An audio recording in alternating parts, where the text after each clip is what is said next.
Guys कैसे हैं आप लोग। मैं हूं आयुष और आप देख रहे हैं रेसल इंडिया और स्वागत है आपका आज का इस मंडे नाइट रॉ के रिव्यू में। रॉ हो चुकी है खत्म और इस शो में कहना चाहूंगा कि 3 घंटे का नहीं भाई, बल्कि लग रहा था 7-8 घंटे का। ऐसा लग रहा था कि कभी रॉ खत्म ही नहीं होने वाली है।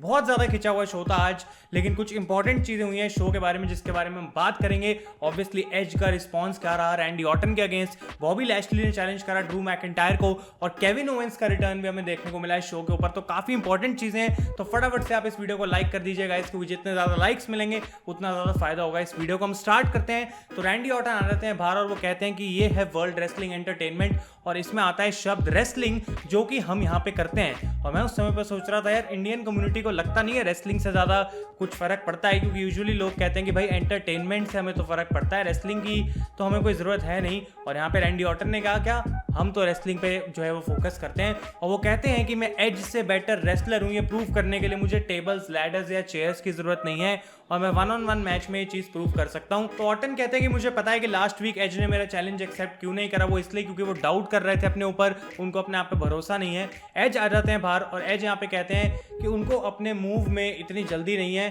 वो अपना नेक्स्ट मूव हमेशा सोच कर लेते हैं और वो काफी गुस्से में आ जाते हैं। और ऑर्टन कहते हैं तुम अपनी बकवास करनी बंद करो, मुझे सीधा सीधा बताओ तुम एक्सेप्ट करोगे या फिर नहीं। और एज गुस्से में कहते हैं आई एक्सेप्ट और माइक को नीचे फेंक देते हैं। तो ये मैच ऑफिशियल कर दिया गया है बैकलैश के लिए। ऑब्वियसली ये बात हम जानते थे, ये काफी अच्छा प्रोमो में दोनों की तरफ से देखने को मिला।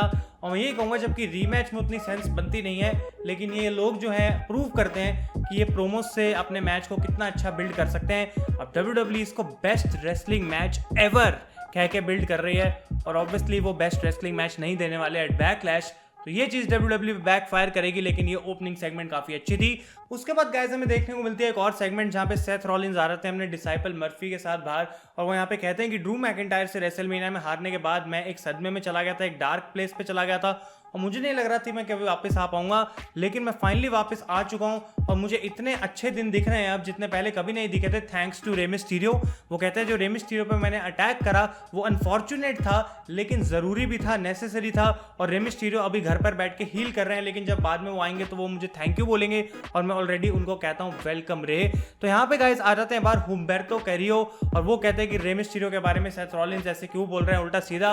और बेसिकली हुम्बर्तो रिंग में आते हैं और रॉलिंस को चैलेंज करते हैं मैच के लिए, लेकिन रॉलिंस कहते हैं मैं अभी ड्रेस नहीं हूं इस ओकेजन के लिए और मेरा डिसाइपल जो मर्फी है, जबकि उसका मैच होने वाला है एलिस्टर ब्लैक के साथ आज, लेकिन तब भी वो तुमसे एक मैच यहाँ पे लड़ने के लिए तैयार है। तो हुम्बर्तो कैरियो गाइस हम जानते हैं कि बहुत बड़े लूजर हैं और मुझे कोई इंटरेस्ट नहीं है अब हुम्बर्तो को देखने में मंडे नाइट रॉ पे, क्योंकि WWE ने इतनी जल्दी उनको इतना ज्यादा बैरी कर दिया है कि अब मैं कैसे मान लूं जब भी हुम्बर्तो आके कोई किसी को चैलेंज करता है तो ये बंदा भी एक्चुअली में कोई मैच जीतेगा। शुरू में उनको यूनाइटेड स्टेट्स टाइटल अगर जितवा दिया जाता तो उस समय मैं मानता कि हाँ ये बंदे ने कुछ करा है, लेकिन ये बहुत बड़ा लूजर है। और आप क्या एक्सपेक्ट करेंगे आज की इस रॉ में कि क्या हुआ होगा। मर्फी ने ऑब्वियसली हरा दिया यहाँ पे हुम्बर्तो कैरियो को और गाइस मैच के बाद भी वो अटैक करते हैं कैरियो को, लेकिन एलिस्टर ब्लैक यहाँ पे सेव करते हैं, तो वो चीज हमें देखने को मिली। उसके बाद लिव मॉर्गन का एक बहुत ही वियर्ड सा प्रोमो में देखने को मिलता है जहाँ पे वो कहते हैं कि मेरी मदर मेरी हीरो है और वो कहती है जबकि मेरी मदर की लाइफ इतनी ईजी नहीं रही थी, लेकिन तब भी उन्होंने कभी क्विट नहीं करा। और वो कहते हैं मैं शार्लेट फ्लेयर से जरूर मैच हारी थी, ये बात मैं मानती हूँ, लेकिन उस मैच से मुझे सीखने को मिला है और मैं अपनी मदर की तरह हूँ, मैं कभी क्विट नहीं करने वाली और मैं भी फ्यूचर रॉ वुमेन्स चैंपियन बनूंगी। तो ये चीज यहाँ पे थी। उसके बाद guys the Raw superstar who is the NXT champion and also appears on SmackDown, Charlotte Flair आती हैं बाहर। और फिर से मैं ये बात बोलूंगा कि शार्लेट को भाई हर 3 शो पे लाने की कोई जरूरत नहीं है। NXT चैंपियन अगर सिर्फ NXT पे आएगा और शार्लेट जैसा बड़ा सुपरस्टार सिर्फ NXT पे आएगा तभी लोग इंटरेस्टेड रहेंगे शार्लेट को NXT पे देखने के लिए। अगर ओवर पुश करके फोर्स करा जाएगा स्मैकडाउन रॉ पे शार्लेट को, तो भला NXT में शार्लेट की एक्सक्लूसिविटी का क्या फायदा और किस तरीके से NXT की रेटिंग्स बढ़ेंगी, आई हैव नो आइडिया। तो यहाँ पे शार्लेट फ्लेयर आती है, एक प्रोमो कट करती है, ऑब्वियसली उनका टिपिकल प्रोमो मैं क्वीन हूँ ये वो ब्ला ब्ला।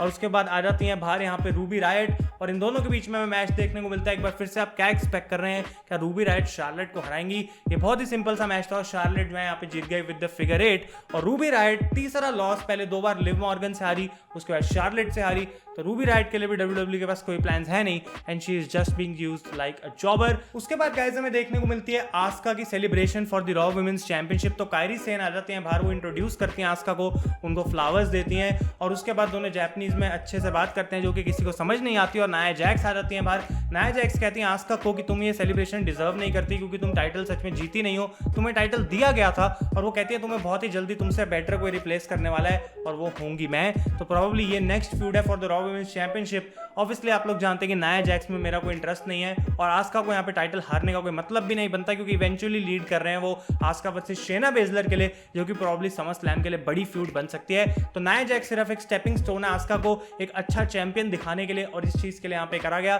तो होता क्या है कि नाया जैक्स उनको थ्रेटन करती हैं और आस्का अटैक कर देती है यहाँ पे कायरी के साथ मिलकर नाया को। उसके बाद बॉबी लैशली का मैच होता है आर-ट्रूथ के साथ। गाइस पता नहीं आखिर क्यों अगर बॉबी लैशली को WWE चैंपियनशिप के लिए लड़वाना है तो हर हफ्ते आर-ट्रूथ से जितवाने का क्या मतलब बनता है। आर-ट्रूथ को एक बार फिर से यहाँ पे बॉबी लैशली ने हरा दिया और कुछ भी हमें देखने को नहीं मिला। और मैच के बाद हमें दिखाया जाता है कि किस तरीके से बैक स्टेज जो है वो लाना पागल हो जा रही है क्योंकि अब उनको दिख रहा है कि किस तरीके से बॉबी लैशली MVP के साथ ज्यादा मिल रहे हैं और लाना के साथ कम मिल रहे हैं, जो कि उनकी स्टोरी लाइन में वाइफ है। उसके बाद गाइस हमें देखने को मिलता है Alexa Bliss and Nikki Cross against the IIconics for the women's tag team championship. अगर आप लोगों ने एक्सपेक्ट करा था कि ये मैच अच्छा होगा तो शायद आप पहले दिन रेसलिंग देख रहे हैं, क्योंकि मैं आपको बता दूं इन दोनों टीम से अच्छी रेसलिंग एक्सपेक्ट आपको नहीं करनी चाहिए क्योंकि ये मैच अच्छा नहीं था। और हमें देखने को मिलता है कि एलेक्सा ब्लिस एक पिन के लिए जाती हैं, पेटन रॉयस जो है वो पिन को ब्रेक करती हैं और उसके बाद एलेक्सा ब्लिस को 3 बार जो है सीधा रिंग पोस्ट के अंदर फेंकती हैं शोल्डर फर्स्ट। और हमें देखने को मिलता है कि रेफरी डिस्क्वालिफिकेशन कर देता है, तो कोई यहाँ पे जीता नहीं और एलेक्सा ब्लिस जो है और निकी क्रॉस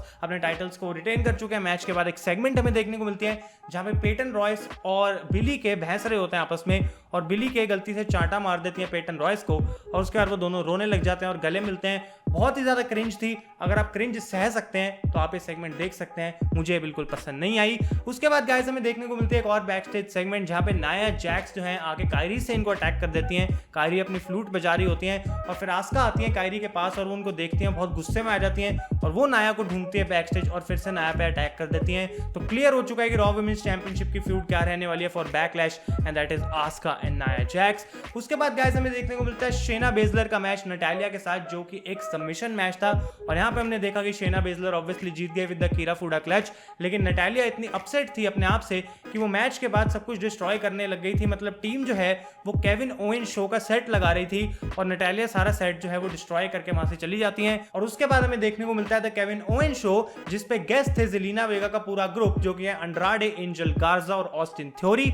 और केविन ओवेंस आके सबसे पहले कहते हैं थैंक्स टू नटालिया, जो कि ये सारा कचरा उठा के पहले उन्होंने बाहर फेंक दिया। वो वेलकम करते हैं अपने गेस्ट को गाइस और खुद जाके एप्रन पे खड़े हो जाते हैं। जेलिना वेगा अपने आती है गैंग के साथ रिंग में और यहाँ पे वो कहती हैं कि लोगों को ऐसा लग रहा है कि मेरे ग्रुप में बहुत दिक्कतें चल रही हैं, लेकिन ऐसा कुछ नहीं है। और केविन ओवेंस वहां पे बाहर खड़े होकर उनसे दूर खड़े होकर उनको डिसरिस्पेक्ट कर रहे हैं। ओवेंस कहते हैं भाई तुम ये भी तो कह सकते हो मैं तुमसे रिस्पेक्ट दे रहा हूं और इसलिए मैं यहाँ पे आके बाहर खड़ा हो गया चुपचाप। लेकिन वो कहते हैं यहाँ पे तुम 3 ही गेस्ट नहीं हो, 4 ही गेस्ट नहीं हो, एक और गेस्ट भी है शो के ऊपर और वो है अपोलो क्रूज। तो अपोलो क्रूज का हमें रिटर्न देखने को मिलता है, वो भागते हुए आते हैं और एक पूरी ब्रॉल टूट जाती है। उसके बाद हमें एक टैग टीम मैच देखने को मिलता है, Kevin Owens and Apollo Crews against Andrade and Angel Garza. यहाँ पे जेलिना वेगा इंटरफेयर करने की कोशिश करती हैं, लेकिन गलती से जो है ऑस्टिन थ्योरी अटैक कर देते हैं, मार देते हैं गलती से एंजल गार्जा के ऊपर, जिसका फायदा उठा के जो अपोलो क्रूज अपनी टीम के लिए इस मैच को जीत लेते हैं। और मैच के बाद हमें देखने को मिलता है गाइस कि अंड्राडे और जेलिना वेगा और एंजल गार्जा ऑस्टिन थ्योरी के ऊपर टर्न कर चुके हैं और यहाँ पे उन्होंने अपने ग्रुप से उनको बाहर निकाल दिया, मार दिया पूरे तरीके से।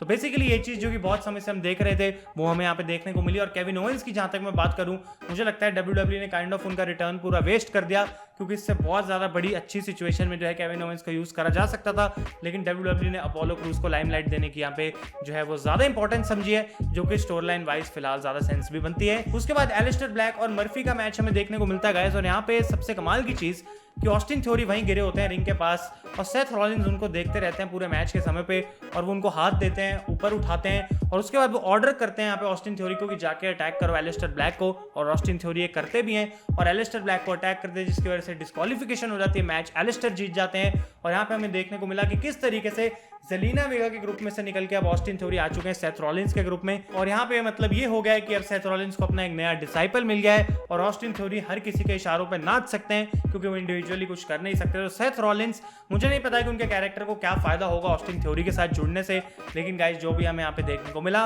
उसके बाद इस शो की सबसे क्रिंज वर्दी सेगमेंट वाइकिंग रेडर्स और स्ट्रीट प्रॉफिट्स का एक्स थ्रोइंग मैच, बहुत ही अजीब सा मैच था, पता नहीं क्या चल रहा था यहाँ पे, सेगमेंट थी, मैच तो था भी नहीं।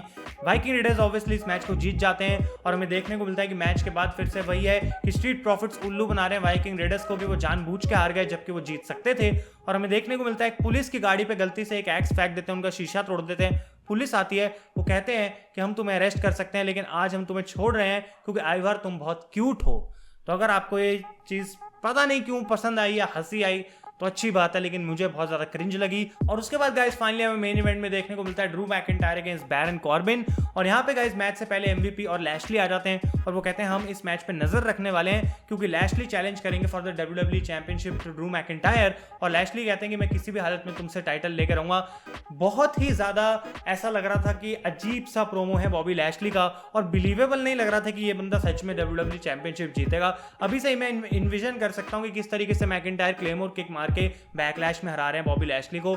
मेरा बिल्कुल भी इंटरेस्ट नहीं है इस मैच के अंदर। और क्या आप सोच सकते हैं कि लैशली और जिंदर महल बैक टू बैक दो इतनी बोरिंग फ्यूड्स हमें देखने को मिले? आप इंतजार करें क्योंकि होने वाला है बहुत बोरिंग। और उसके बाद ये मैच हमें देखने को मिला जो कि एक ठीक मैच था जहां पे मैकिंटायर ने हरा दिया ऑब्वियसली कॉर्बिन को, और मैच के बाद जबकि लैशली ने अटैक नहीं करा, वो आराम से देख रहे होते हैं वहां पे रैंप से खड़े होकर मैकिंटायर को, और इस तरीके से शो हो जाता है खत्म। तो ये गाइस आपका था मंडे नाइट रॉ का रिव्यू। आप लोग मुझे कमेंट्स में बताएं कि आपको शो कैसा लगा।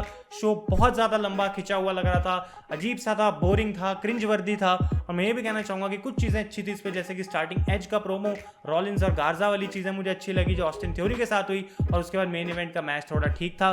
तो thank you so much for watching. अगर आपको वीडियो पसंद आई है लाइक करें। मैं हूं आयुष और आप देख रहे हैं रेसल इंडिया।